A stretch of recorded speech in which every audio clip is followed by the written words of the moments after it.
Hello and welcome to Backyard Medicine. My name is Tina Landrum and I'll be your host on this exciting exploration into the wonders of herbs. And herbs are no less than wondrous for two primary reasons. One, their use as alternative therapies for everyday ailments can in most cases exceed the results most of us have experienced with the use of prescription drugs. The reason for this is their balanced approach to bringing about harmony in the body as an addendum to the cleansing, strengthening, and healing effects herbs possess. And second, not only are they generally less costly than drugs, but in many open fields, mountain trails, and even in your own backyard, they've done us all the favor of growing wild. But even without that generous touch, they grow well in gardens and window boxes, depending upon the herb and its indigenous needs. One bit of wisdom the herbs would tell us if they could, and maybe they do in their own way, is that not all herbs are right for every person. Responsibility and awareness are key to the use of herbs in your home. Just because they grow from the earth doesn't make them safe for everyone. In this show, we'll take an herb walk with Robin Rogeson, who will identify and inform us about the many vibrant healers indigenous to our own Southern California landscape. Robin's been a student of medicinal plant uses for the last 25 years. She's the product research coordinator for Whole Foods Market and is responsible for evaluating ingredients and manufacturing procedures of supplement and herb companies for Whole Foods. Then, we'll take those herbs to the kitchen and demonstrate their easy preparation as home remedies. And we'll even include a reading list of those publications Robin and I have found informative and easy to read. So grab your pad of paper and pen and let's take a walk through the herbal queendom. A simple beauty standing in front of me. Your gift to help me be safer with that side of me. Stronger yet kinder too. I get my strength from you. I can now complete myself, and I see no one else.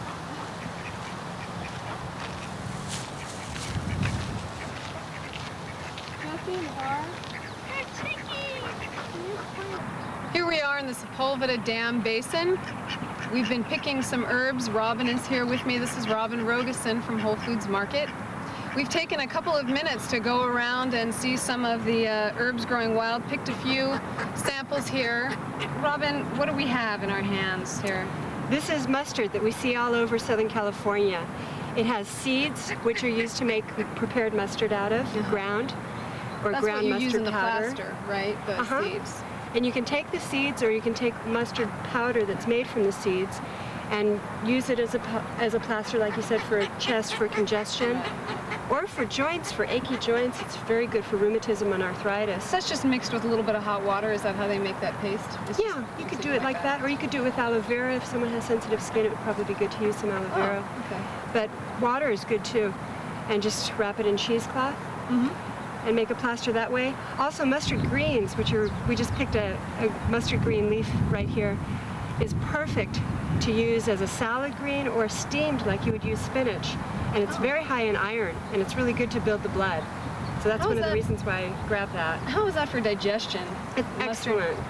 Isn't that one of the bitter herbs that would be good for that? Right? Yeah, excellent. That'd be great. Exactly it. So throwing that in with your salad is a great idea, with all the rest of the leaves, all the spinach and other lettuce leaves that you're using. Stimulates digestion, stimulates liver, gallbladder bile production. Okay, what else do we have? The other thing that's right here is some mallow. This isn't a very good specimen, but I wanted to show this because it's so common. It grows everywhere. And when you see mallow growing, especially if it's off the beaten path a little bit and you know it hasn't been sprayed, you can take a few leaves and chew it up in your mouth, and it's excellent for mouth ulcers, canker sores, little, kind of cuts that you get in there. Is this in the marshmallow family? It is in the marshmallow family. And one of the other ways you can use it is as a tea and to drink it, because it's soothing for the gastrointestinal tract, just like it is for the tissue in your mouth. Right. And it's healing for inflammations internally as well as it is for inflammations in the mouth. Great. And this is yellow dock. I just love the way this looks. Once in a while you see this dried yellow dock in floral arrangements just kind of as an ornament. And this is how it looks this year. Oh, this fresh. Is last year's. Uh-huh. And yellow dock is a wonderful blood cleanser. It also helps with urinary and liver congestion and to detoxify those areas. And it can be made as a tea. The greens can be eaten. And the roots can also be cooked and made into a tea, you know, just by chopping up the roots in boiling water. Right, great. Well, these are just a sample of the herbs that we've been finding around here. We're going to go find some more. We're going to take you with us. And behind us, what you see is the lake at the Sepulveda Dam Basin. It's got a lot of duck life. They're all over the place today. Maybe they'll be with us on the herb walk. Who knows? They may follow. So let's get going.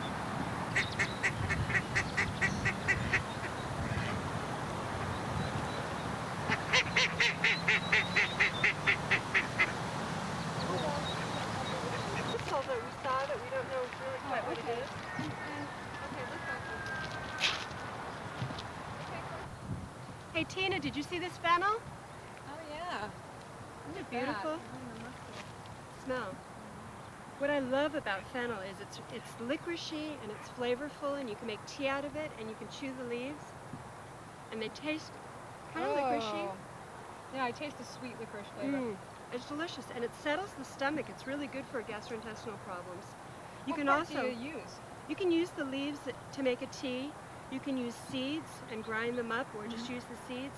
And you can also dig this up and use the bottom stalk and slice it and steam it, or you can use the root way down into the ground. You can dig the whole thing up if you want, but we try not to destroy too much of the plants while we're making use of them.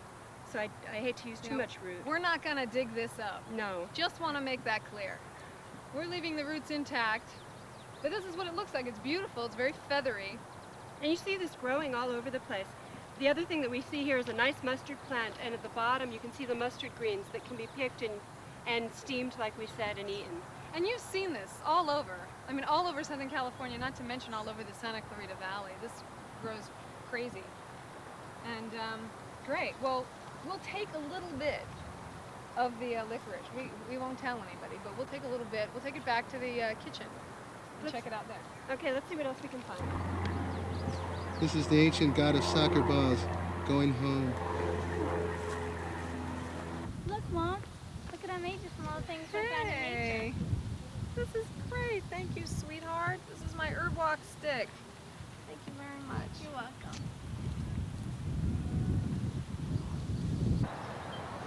See, Tina, this is the plantain I was talking about. Oh, yeah. I see. This is the variety that's called lance leaf, because see, the leaf is long and narrow like this, compared to the other one that's kind of got an oval leaf that grows in the lawns that we saw before. But this is so common, and you'll see it growing all over the place. It's right near this trail that we're walking down. And one of the nice things about this is if you have a scrape or a cut or an insect bite, or even like a nettle sting where you get stung by that nettle plant, you can take this and crunch it up a little bit, bruise it a little bit, or macerate it, maybe. chew it in your mouth, definitely. And then put it right on the wound, and use another plantain leaf as a bandage and just wrap it around.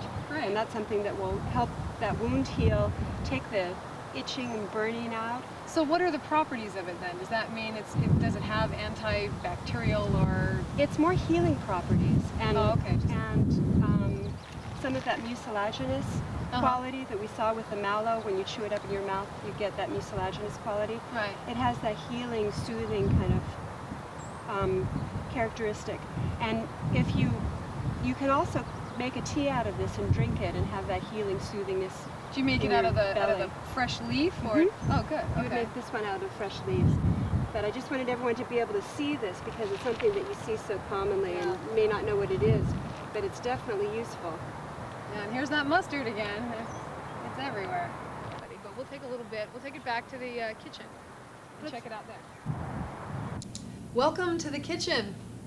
We're away from the other wild stuff and in with the more tame matter, but we intend to get wild with the tame stuff as well.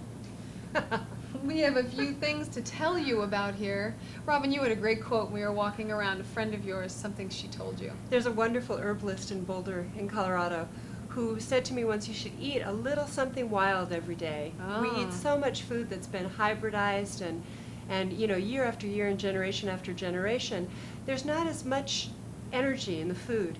So when we were coming in here, we were kind of picking the little green flecks out of our teeth. We had to floss. Because we'd eaten so much plant material out on the herb walk. That's what it's all about. Don't eat before you go on an herb walk. And don't eat anything unless you know what it is. Oh yeah, that's very important. And if you are certain what it is, I think it's a fun thing to be able to grab a little bit of plantain and eat it, grab a little mustard green and eat it, grab a little mint.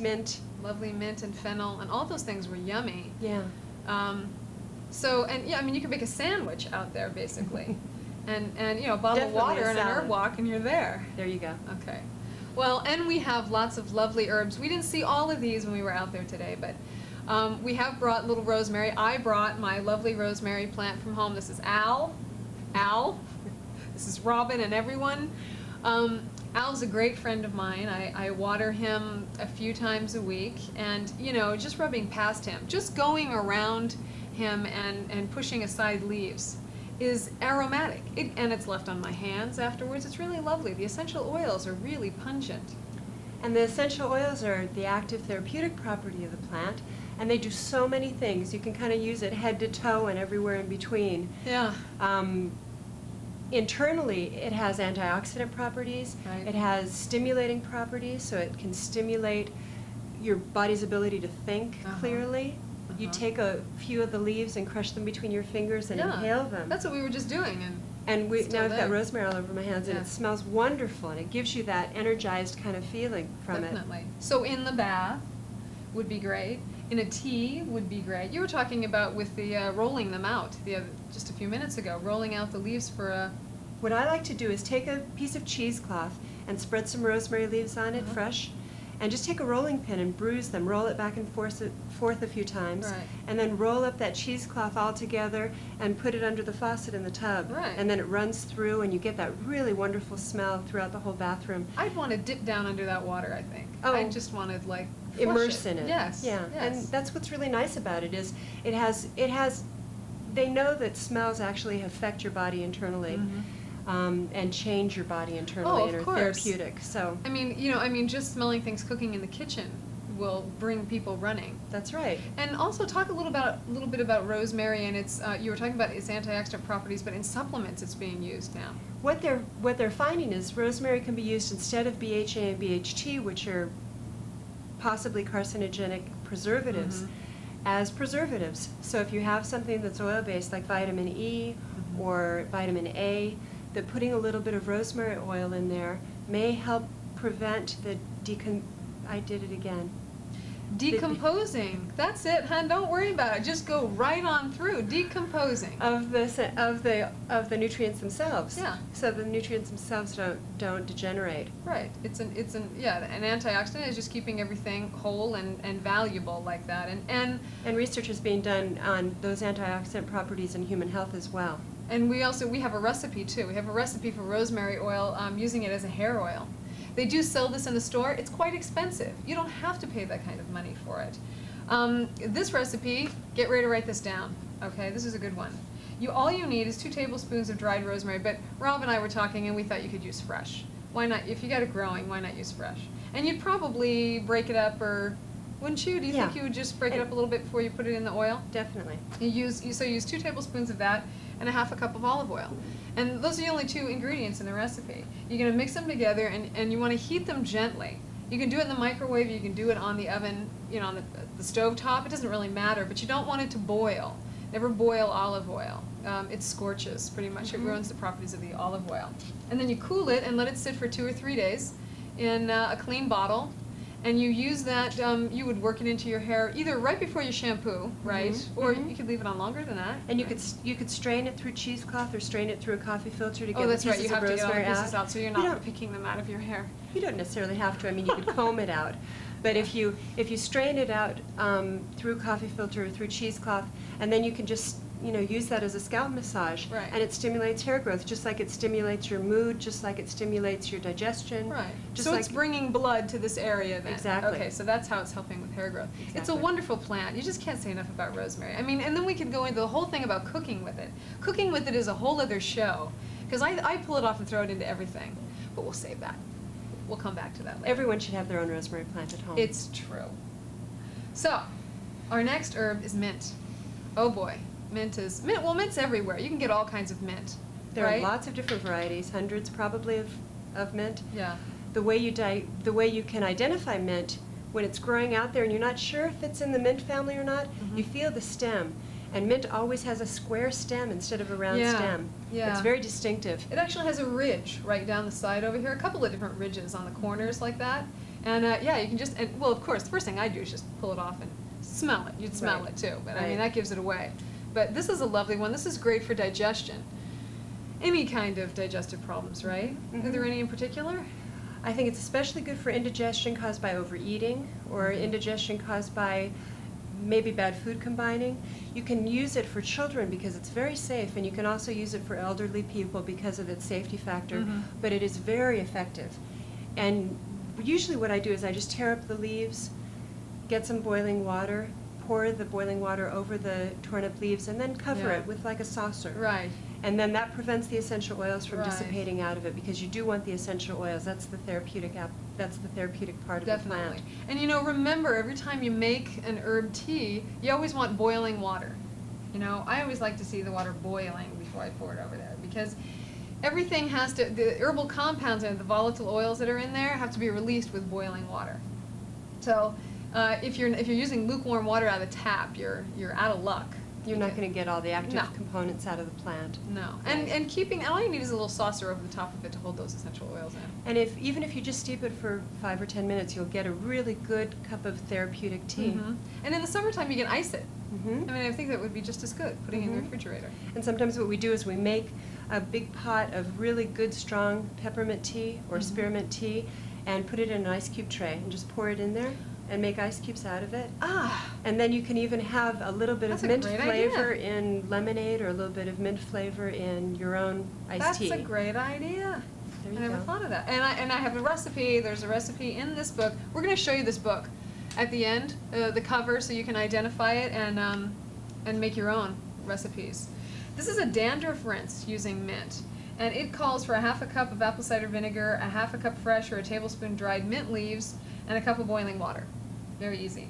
You're going to use a ceramic bowl and put the mint leaves and the vinegar in the bowl and pour the boiling water over that mixture, those two together.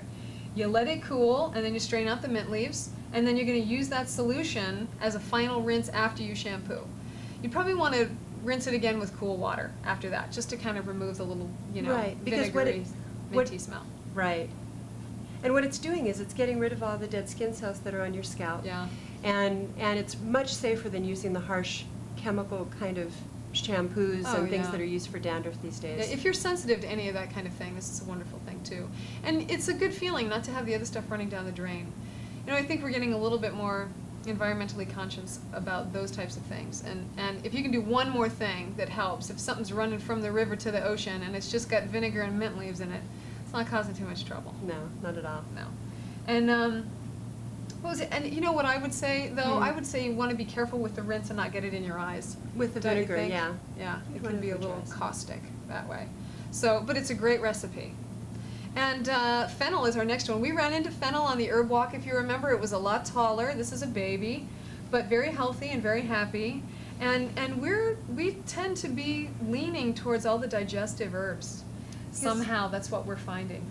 I think digestive herbs are so important for people to know about, and when you're looking at plants like this that are everywhere, you know, you can grow them yourself, you can get supplements of them in natural food stores. They're so predominant, and it's so valuable because it's going to help you absorb the food better, the nutrients from your food better. It helps with just feeling more well-nourished and being more well-nourished. Yeah. And I noticed too that having any kind of a mint or a fennel or any kind of a digestive tea before I go to bed is really soothing. It helps me sleep a little bit better. I think everything just starts Moving it moves through, and I'm relaxed, and everything just seems to be content. Right, and both mint and fennel are considered carminatives, which means they settle an upset stomach, and they're very good. Fennel is especially good for gassiness. I was going to say, So pushing that out. Definitely. The other thing that's nice about fennel is it's a natural diuretic, so it helps eliminate excess water too, and it works on the kidneys and the urinary tract in that way. Would this work like, If say, you're feeling swollen and puffy. this, like around PMS time, that kind of thing, where Mhm. it's just where rings are not fitting and you have to Right. wear sandals instead of shoes? Dandelion leaf and fennel leaf are wonderful Right. diuretics. Yeah, we'll talk a little bit about dandelion a little bit later too. We wish we had a plant here, but no luck today. We'll show you We'll show you. from one of the books. Yeah. Plantain is the other herb that we have out here. This is the little guy that we got a hold of earlier today. And we were talking about making bandages out of the leaves. Remember that, wrapping that around your finger like Because that? it's so good for healing wounds. What we noticed is when we were putting it out on the counter, all the seeds were falling off the top of the Yeah. plant. Bing, bing, bing. And it reminded me that the same seeds or a seed from a similar variety of plant, Uh-huh. Plantago, is where they get the psyllium seeds that are For used to fiber. make fiber supplements like Right. Metamucil or Right. any of the psyllium fibers. And you can get them made from ground up seeds or the ground up hulls of the seeds. Yeah. And that's a great source of insoluble fiber. It's just a broom, right? It's just pushing out. This doesn't have any kind of medicinal value at all. It doesn't have any caloric value, so you don't have to worry about if it's adding any fat or cholesterol or anything like that to diet. Well, first of all, it's a plant product, so there's no cholesterol. No cholesterol allowed. And so the extra fiber is really valuable, just to Yeah. help eliminate. Most more people don't get effectively. enough. Most Yes. people don't get enough fiber. I agree. I agree. And also another option that you have, Metamucil is one of the more standard brands, for the fiber products, but a lot of different health food stores, Whole Foods Market, they have the type. There's a couple different brands that don't have any of the. They add orange flavor, and that's an artificial kind of thing that's thrown in there, and they have anti-caking agents, I've noticed. And sweeteners. And the sweeteners is probably one of the worst things because Here a you lot are of dealing with sugar- your digestion, Right. and then you're adding sugar back in, which, by the way, impairs digestion. That's an Yeah. important thing to remember. And about it, sugar too. also increases bacterial growth in your gut, Right. which you don't want. Right. The wrong kind of bacteria. That's right. We want friendly bacteria. Okay. Wow. This is what we have in the kitchen. And I think we've covered it pretty well. There's so many other things that we could be talking about. There's so many other things to make in the kitchen that are so easy. And we've got great books for making tinctures and salves. What else am I not thinking about? Liniments, cough syrups. Poultices and plasters and that kind of thing for colds dealing with respiratory problems. We're going to show you those books now. We've got a library full, and we'll be able to show you covers, give you authors' names, and even maybe suggestions on where you can find them. Because the best thing to do is for you to find out more and you to look into the things that you're interested in. It's a fascinating world, and when you start learning more about it, especially when you're finding things that are right out in your own backyard, or in your front yard, or growing between the cracks in your driveway, that's an exciting thing, that something could be great for your liver, or something could be great for, your digestion, and all you have to do is go out and pick it and make a tea out of it. It's a lot of fun. We have a lot of fun with it, and it's nice to learn about it. And it's good to walk into the store having that kind of information in your head already. That's right. So, let's go. Here we are in the library. We're surrounded by herb books. It's a lovely feeling. There's a lot more than this, but with all the information that we have to give to you in so little time, we figured it would be better just to give you the access to all the information on your own. And besides, they're beautiful books, and they're fun to look at. The first one I wanted to recommend is called How to Be Your Own Herbal Pharmacist by Linda Rector Page. She's been an herbalist, wow, way back since the 70s, I think, huh, Robin? She has a PhD in nutrition. Very wonderful lady with a great intuition about herbs. It's a great book. Robin has one. This is one of my favorite books. It's called The Complete Medicinal Herbal by Penelope Odie. And one of the things that makes it so wonderful is she talks about doing all kinds of different things with these herbs we've been talking about. In here you learn how to make syrups, infusions, ointments, compresses, all kinds of different tinctures, even how to make essential oils out of the herbs and to make poultices out of the herbs. I wanted to make a recommendation for this one. It's called Medicinal Plants of the Pacific West by Michael Moore. And he's quite a character. You told me he's a wild-looking fellow. He looks like, I don't think he would be offended if we said he looks like a biker from the 60s or something, including, I don't want to be too derogatory, but the little pot belly hanging out under the t-shirt kind of thing. So you can just see him. Wild and bearded and wild-haired and a wonderful herbalist. One of my other favorite picture books that also has great information is Kathy Cavell's Herbs and Illustrated Encyclopedia. The illustrations inside the book look like the illustrations on the cover here, so it's very easy to identify the plants. And she has historical uses, culinary uses, medicinal uses, ornamental uses, all combined in this terrific book. So this is another great reference book to have around. Mm-hmm. That's great. That's a good coffee table book too, just to thumb through while you're sitting out there. I also wanted to point out this one up here, the green one, Botanical Influences on Illness by Melvin Werbach.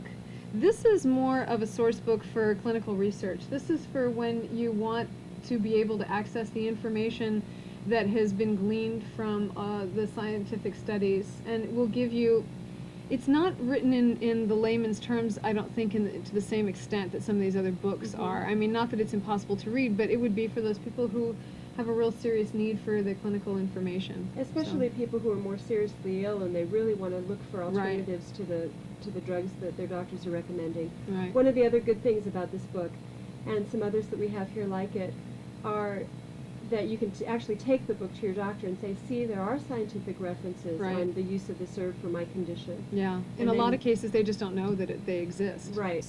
The last book that we wanted to make sure and mention is this one we got those great recipes from in the kitchen. That's right. That's right. Natural Beauty at Home. And this one is by Janice Cox.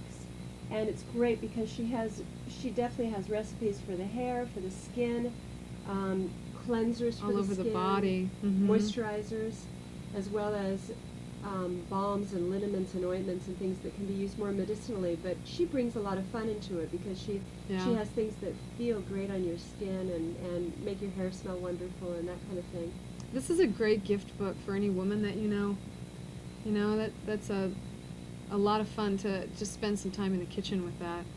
Those are the books that we have for you today. There are so many more. We wish we could show you all of them. Robin has so many in her library. And that's all for today for Backyard Medicine. Thanks for being with Robin Rogeson and myself, Tina Landrum. And we'll see you next time on To Be TV or Not To Be TV. Pollen and stuff out in the Okay, you ready? Wait a minute. Okay. Let's get the herbs out. Okay. I'll say something about that. Now that the herbs are all pulled out from between our teeth, that's right. No, we should say something about eating a little something wild every day. Okay, Ready that's to your flip? line. Ready? You want to say something about feather, remember? Oh. Okay. Okay. 5, 4, 3, 2. Welcome to the kitchen. We're away from the other wild stuff and in with the more tame matter, but we intend to get wild with the tame stuff as well.